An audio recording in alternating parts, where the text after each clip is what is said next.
بسم الله الرحمن الرحيم إن الحمد لله نحمده ونستعينه ونستهديه ونستغفره ونعوذ بالله من شرور أنفسنا ومن سيئات أعمالنا من يهده الله فلا مضل له ومن يضلل فلا هادي له وأشهد أن لا إله إلا الله وحده لا شريك له وأشهد أن محمدا عبده ورسوله صلى الله عليه وعلى آله وأصحابه وسلم تسليما كثيرا مزيدا إلى يوم الدين أما بعد. This is our 7th class on the explanation of the Siyam book in the book of Zaad al-Mustaqni. We stopped off at a statement by the author. He said, فَإِنْ صَامُوا بِشَهَادَةِ وَاحِدٍ 30 يَوْمًا فَلَمْ يُرَ الْهِلَالِ أَوْ صَامُوا لِأَجْلِ غَيْمٍ لَمْ يُفْطِرُوا. He combined between two issues. Pay close attention. He said in this statement, there's two issues. And you got to go over these again and again. Take good notes, pay attention, and go over them so you can understand. If we fast based on the sighting of one man in the beginning of Ramadan, and then at the end of Ramadan, we're on the 30th day, and we don't sight Ramadan. That's the first issue. The second issue, if we fast in the beginning of Ramadan based on the day of doubt, you remember we talked about that issue? According to the wrong opinion of this author, that if it's cloudy, we fast that day. He adopts that we should fast the day that amounts to, in reality, the day of doubt, if it's cloudy, when we go for sighting. What we do at the end of Ramadan, when there's no confirmed sighting, now we're at the end of Ramadan, there's no confirmed sighting at the end of the Ramadan, and it's those two scenarios that Ramadan started with, then what he's saying, if we're at the 30th day of Ramadan, there's no sighting, and Ramadan started off by the sighting of one person, or on that, started off with that day of doubt, then he says, we continue on and fast 31 days. First of all, let's take it in detail. If two testified to the start of Ramadan, and now we're on the 30th day of the month, at the end of Ramadan, the next day is Eid. That's agreed upon by the ulama. That's not even an issue. If Ramadan started with the testimony of two. However, the author makes it a problem, and pay close attention to this. He's saying over here, if one person testified and confirmed the sighting at the beginning of Ramadan, he said the official Hanbali madhab is that we fast the 31st day of Ramadan. We continue and fast the 31st day of Ramadan. And then the Eid is after that. Why? They based the decision of the end of Ramadan and how we end Ramadan based on how Ramadan was initially confirmed. They based the decision of the end of Ramadan on how Ramadan was initially confirmed. When there was no sighting at the end of Ramadan, they went to how Ramadan was confirmed in the beginning. They said Ramadan must end by two witnesses. Here at the end of Ramadan, it's the 30th day. They said we should go on to fast 31. We don't have no witnesses to testify. Why? They said if we end Ramadan at 30th, we basically and in reality are going based on the testimony of one man. That man, who's that man? The man who testified in the start of Ramadan. We need two witnesses to end Ramadan. They said if we say that this Ramadan completes at the 30 days, then only one testified to that. In reality, we are taking the word of one man to the end of Ramadan. The man who in reality testified to the start of Ramadan. We need two, we don't have two. So what we'll do is continue and we'll fast 31 days. Basically, they tied the end of Ramadan to the sighting in the beginning. They said, we're going to go for 31 days. Why? Because we don't have no sighting. We don't have two witnesses. And we can't go by 30 days because that means we take the testimony of one. Who's that one? The one who initially told us Ramadan started. That's opinion in the Hanbali madhab, another opinion in the Hanbali madhab, and the opinion of Imam Ahmad, and this is the correct one, and it's the opinion of Shafi'i and Abu Hanifa. If it's at 30 days, Ramadan reaches 30 days, we don't have no one cited, we don't have two witnesses, then we finish 30 days, the next day is the Eid, which is the obvious, simple answer, simple, easy answer. We don't go by that 31-day opinion. We don't relate and tie the end of Ramadan to how Ramadan started, as the first opinion claimed to do. There's no relationship between the two. Why? We started Ramadan on the testimony of one, in accordance to the sunnah of the Messenger sallallahu alaihi wasallam. We did that. It's over and done with. Now we're at the end of Ramadan. There's a totally new procedure here. The new procedure is how do we end Ramadan. It has nothing to do with the beginning of Ramadan. We go seek the moon on the 30th night of Ramadan. If we don't see it, we complete Ramadan 30 days. That's the way we do it. It has nothing to do with how Ramadan was confirmed in the beginning.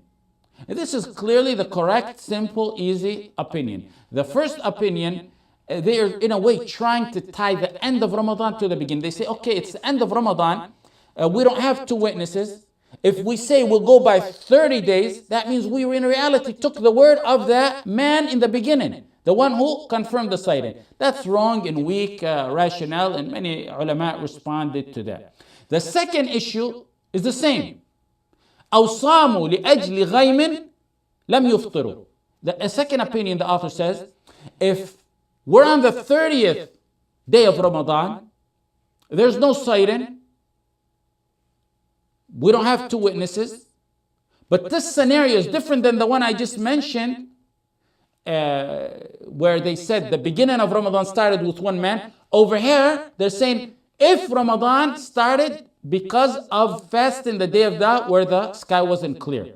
Remember, that's the issue we discussed, in which the author adopted the wrong opinion of fasting when the sky is not clear, which we said is haram, and that in reality amounts to the day of Dawah. Now he's basing the end of Ramadan on that. He said, let's assume Ramadan started by fasting that day of Dawah. What do? He said, we fast 31 days, just like the previous scenario. Why? He says, because we were unsure.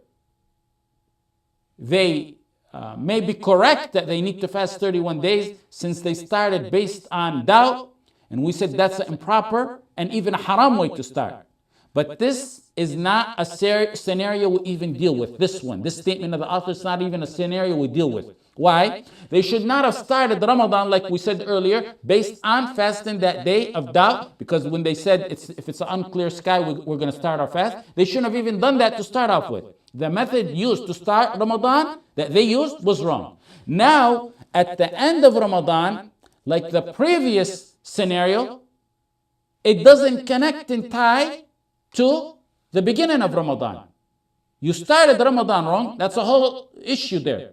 Now it's the end of Ramadan, either we sight the moon or we complete 30 days without having anything to do with the start of Ramadan. And keep in mind, like we say, this is not even a scenario we should even be dealing with, because we said early on that the scenario of fasting the day when the cloud is when it's cloudy, based on Dawah, is a wrong opinion.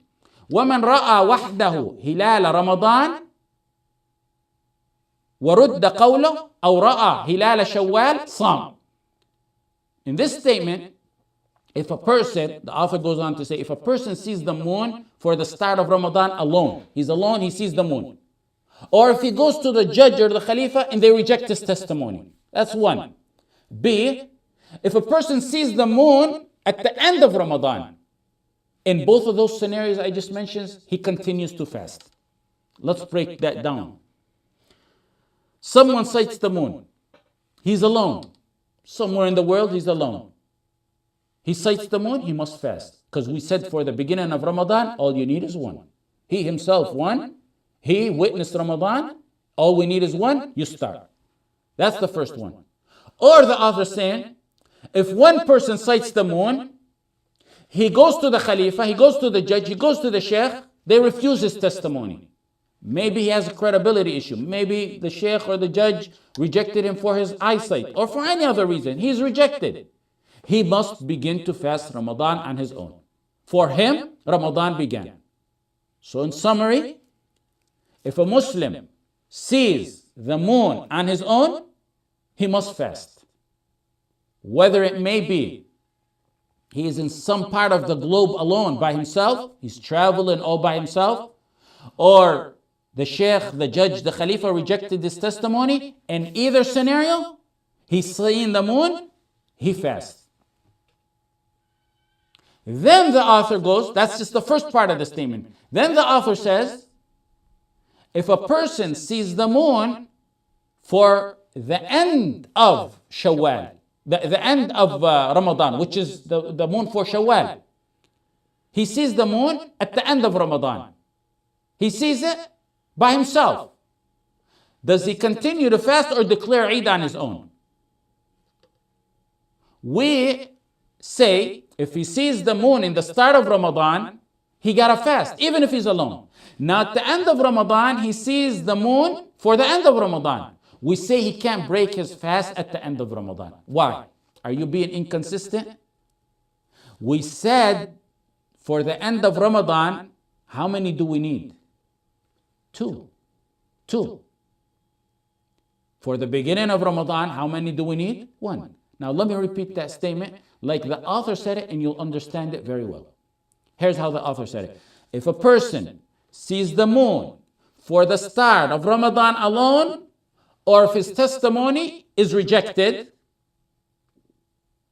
or if a person sees the moon for the end of Ramadan, he fasts in both scenarios.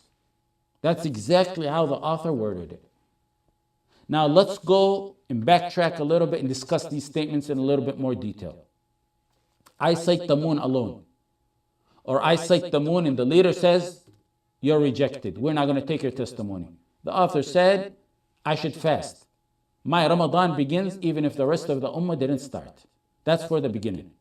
This is the opinion of the majority of the ulama, and among them is Imam Ahmad, Malik, Shafi'i, and Ahl al-Ra'i, and Ibn al-Mundhir, and others. He must fast on his own even if the ummah didn't fast. He cited the moon, and all it takes is one to cite the moon, and he himself is one. That's it. What is the proof on that? فَمَنْ شَهِدَ مِنْكُمُ الشَّهْرَ فَلْيَصُمْ. Whoever witnesses the month must fast. They may have no one confirmed to testify or witness to it, but you yourself, once you've seen it, you've witnessed the month. They haven't witnessed it, but you witnessed it. So this verse applies to you. You must start your Ramadan. Also proof is sumu li ru'yati wa aftiru li ru'yati. Like the verse they said, fast for the sighting of the new moon and break your fast for the sighting of the new moon. To you who seen it, it's confirmed. You seen it, you cited it, you follow along and you fast. For them, they didn't. It's not confirmed to them because your testimony is rejected. The third proof on this matter is that to that person, to that individual, Ramadan's been confirmed by his own sighting. He witnessed Ramadan based on his own sighting. To the others, to the ummah, since his testimony was rejected or he's alone, it's still Sha'ban. And that's how we go by.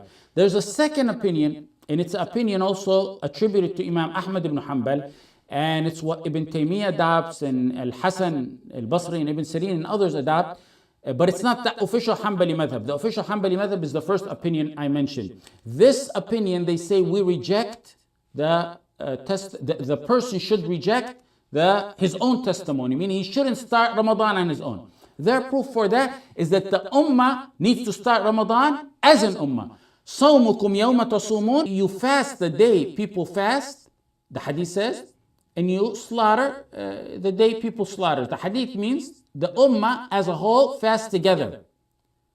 If the conditions are met, that's true. The ummah fasts as a ummah. The problem is this person cited the moon on his own, or he was rejected. So Ramadan's been confirmed to this person individually. The hadith, صَوْمُكُمْ يَوْمَ تَصُومُونَ, meaning implies that the ummah should fast together. Yes, that's in general circumstances. However, here there's an exceptional situation where the individual has confirmed the beginning of Ramadan based on his own sighting. The ulama of the second opinion, told the ulama of the first opinion, you're telling this man to go fast on his own? Are you saying that if he sights the moon for Dhul Hijjah on his own, if this man sights the moon for Dhul Hijjah, the start of Dhul Hijjah on his own, yeah, the ummah fast another day.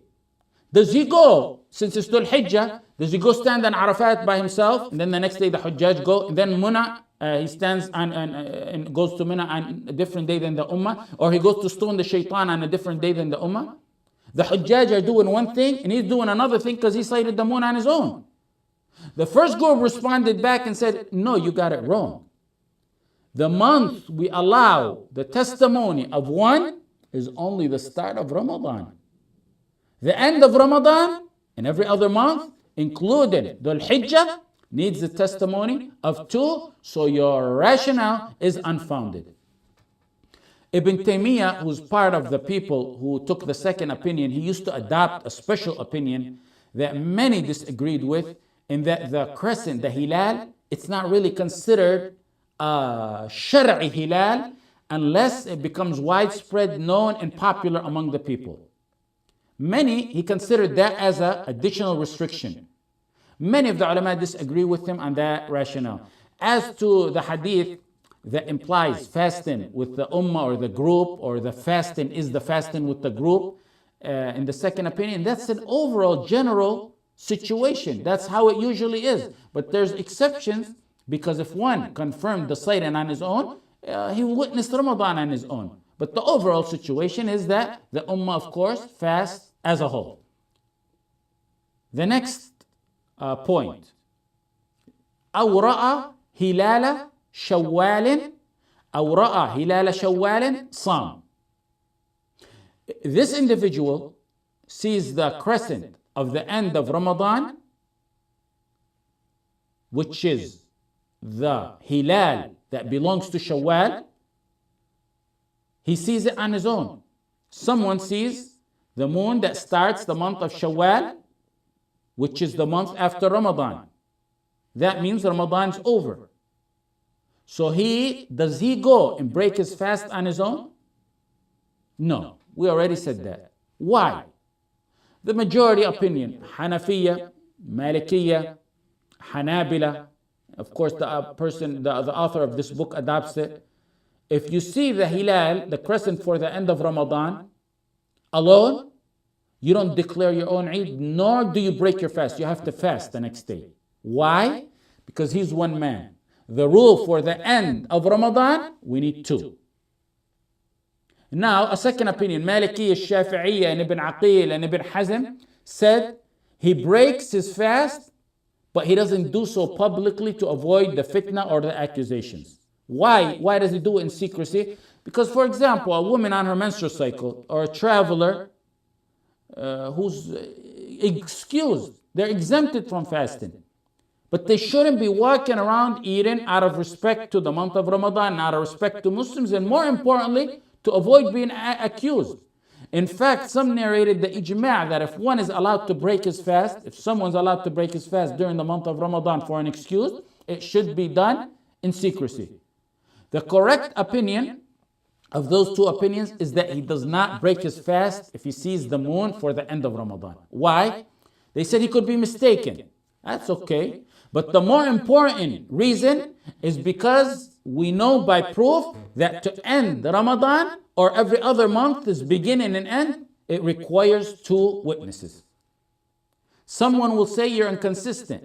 You say in the previous statement of the author that if one individual cites the moon of Ramadan and his imam rejects him, he fasts on his own, which is correct.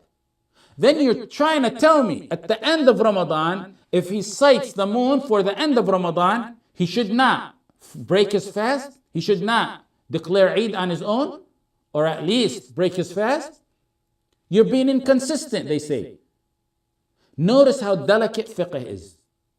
We need by proof one to confirm the start of Ramadan. If he's seen the crescent, the moon for Ramadan, and he was rejected, he must fast. Because all it takes is one. We have the proof on that. We're people who follow the proof. To him, it became obligated to fast. Whereas at the end of Ramadan, we're not being inconsistent, because the proof tells us that for the end of Ramadan and every other month, other than the beginning of Ramadan, you need two for the beginning and end. And he is one alone, so he doesn't break his fast. Let's assume a scenario. Two people seen the crescent. They're credible. They didn't go to the leader for some reason. Do we listen to them? First of all, it does not need to go to the leader or judge to declare it as a condition for it. Why? Because this falls under what we said, reporting or informing. It falls under ikhbar, not shahada, which is testimony. If it's ikhbar, it's like reporting or informing or narrating hadith or calling the adhan.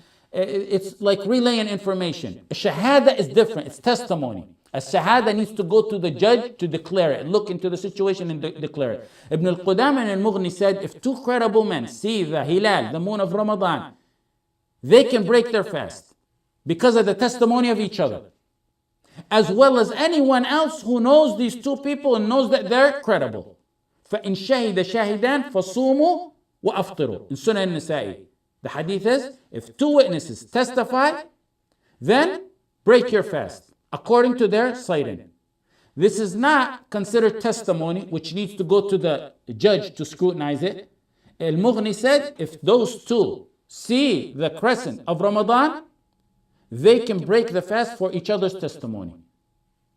Others in the madhab of Ahmad disputed that, but that's the correct opinion because that is what the hadith implies. Another scenario. They go to the imam and judge, two of them. They inform the judge they seen the moon. While walking out, word spreads that two people seen the moon. Do we go by their testimony if their testimony gets rejected by the judge? The answer to that is it depends on why the judge rejected their testimony. If he rejected their testimony because the status of their credibility is unknown, then the judge really didn't rule on that. He just doesn't know if they're trustworthy. Those who hear and know these two people and know they're credible, they follow each other's testimony, and those who know them can break their fast based on these guys' testimony. Because the judge didn't rule, he just doesn't know their status. That's the first scenario. If the judge rejected them because they are fasiq, it's confirmed to the judge they're fasiq, one of them or both of them, then you cannot use their testimony because the imam ruled based on what he has of knowledge of these people. Another scenario. If two people say we seen the moon, they meet up in the masjid. One man says, I seen the moon. The other says, oh, I did too.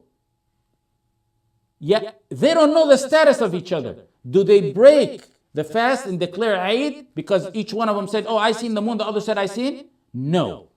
Why? Because they each independently confirmed the sighted, but they don't know the status of each other. He could be credible, he could be a fasiq. So you don't take the other person's word if you don't know his status. Another scenario. Someone may be in prison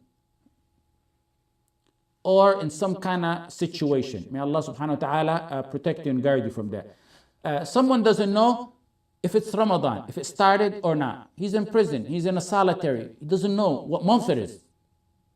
That actually happened to me. My first night in prison, I woke up to the Eid. I was in solitary. The first night I woke up, it was Eid. There's no phone, there's no communication. No one's going to talk to you and tell you. Some are held in prisons where they may not know the entire month. Is this Ramadan or is this Muharram? They may lose tracks of weeks or months, not just days. The answer to that is, what do? Simple. You do ijtihad. Ijtihad the best way you can. That's like facing the Qibla. You're in a place where you don't know where the Qibla is. You must face the Qibla to make your salah. But you're not good at directions. East, west, and north, and south. You're not good at it. You don't have an app on your phone. You can't ask. You do ijtihad as best as you can and you make your salah. The same is for the start and end of Ramadan. For one, who's in a status like that, who's in prison, and he's lost communication with the world, and he can't ask or seek or pursue that matter. Take a scenario based on that.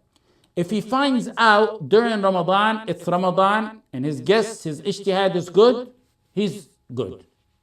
That's the first scenario. The second one is he finds out that what he fasted turned out to be after Ramadan. That's good, because it's like the status of someone who made up Ramadan. There's no problem with that. He fasted August, and Ramadan turned out to be in June. It's as if he made up Ramadan. That's good. His ijtihad is good. He did the best he could. The third scenario, he fasted a month, then suddenly he gets a letter from his family telling him in 2 days Ramadan's going to start. Or the guard or the chaplain or someone tells him in a few days Ramadan's going to start. He already fasted the month. What does he do? What he did in the wrong timing. He get ajr, but Ramadan, he must fast again. He must fast again. That's like, for example, making asr. Someone made asr. They go visit friends. The friends say, Yalla, let's go to the masjid and make asr. He says, what are you guys talking about? I made asr about an hour ago. My phone was wrong. The timing on my phone was wrong. Or maybe he was listening to the Quran radio station in Mecca. They called the adhan, and he thought it was his app on his phone. It was that adhan, but it was really the adhan for another salah in Mecca. And he prayed the asr an hour ago. Does he say, okay, you guys go to the masjid, I already made it? No, you gotta do it again. These types of scenarios, they can go on and on. But let's take another one, a final one. If one, for example, fasted 30 days and he found out 15 of those turned out to be from Sha'ban, the month before Ramadan, and 15 were part of Ramadan.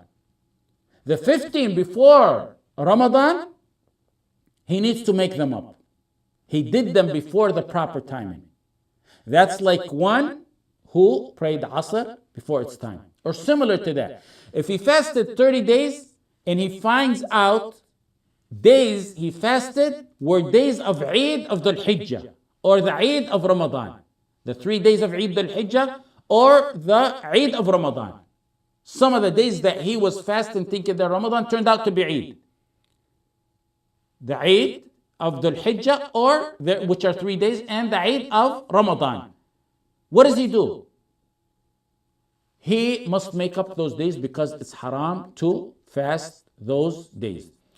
This is some scenarios that may come in handy in the future or give you and broaden and enlighten your mind as to how the ulama think. And actually, the scenarios go on and on, but we don't want to go beyond our time. What I advise, however, is you take this, the notes that you're taking, go over them again and again.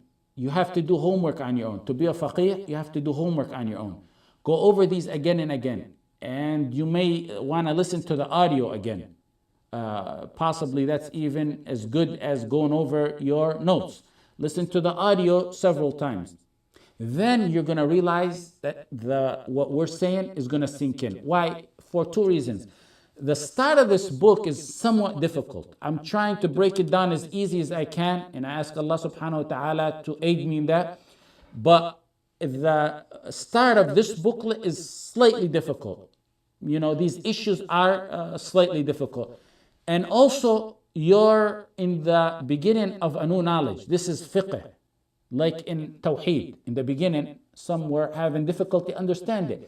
But as time goes on, the 10 classes, then 20 classes, then alhamdulillah, I think beyond 30, if I'm not mistaken, people found it easier. The same with this. After a while, you're going to learn how the ulama think and how they go back and forth in their proof, and it's going to become much easier. So it's difficult in that the substance of what we study in the first part of this book, it's going to get, the matters are going to get much practical for you as an individual. The citing in that, you know, someone will say that's not practical, but that's part of fiqh. We have to go by the curriculum. But it's slightly difficult. It's slightly difficult in that the substance of what we study is difficult, and also it's difficult in that most of you are in the process of starting the learning of fiqh, which is a new knowledge. So you got to take your time and gradually break in to understanding the fiqh. That's why I advise you to go over your notes several times, go over the audio. That's, you get ajr for that. You're sitting at home. You want to understand this fiqh. You want to understand this ilm. That's a ibadah. You purify your intention. You don't just go to a halaqah. If, in universities, they tell you what you study in a university, you have to do, 5 hours equivalent to that or so on of homework in your house to get it to sink in and register. It's more than that with this ilm. You don't just go and say, Wallah, I attended the halaqah and that's it. You put your book at home and you don't open it till the next day or till the following class. No, you got to go over and over. You wouldn't find no alim that used to go to the halaqah and, like many perceive or assume, as soon as he goes home, he puts his books away and then the next day he wipes the dust off them and goes and takes the books to the next halaqah. No, in between that, there's a lot of studying going, a lot of trying. This like I told you, don't spend your time memorizing, but most definitely, if it's a hadith, yes, try to memorize it if you can. But like I said, the wording of this book is difficult. Focus more on trying to understand it. That's my advice to you. Jazakumullahu khaira, and forgive me for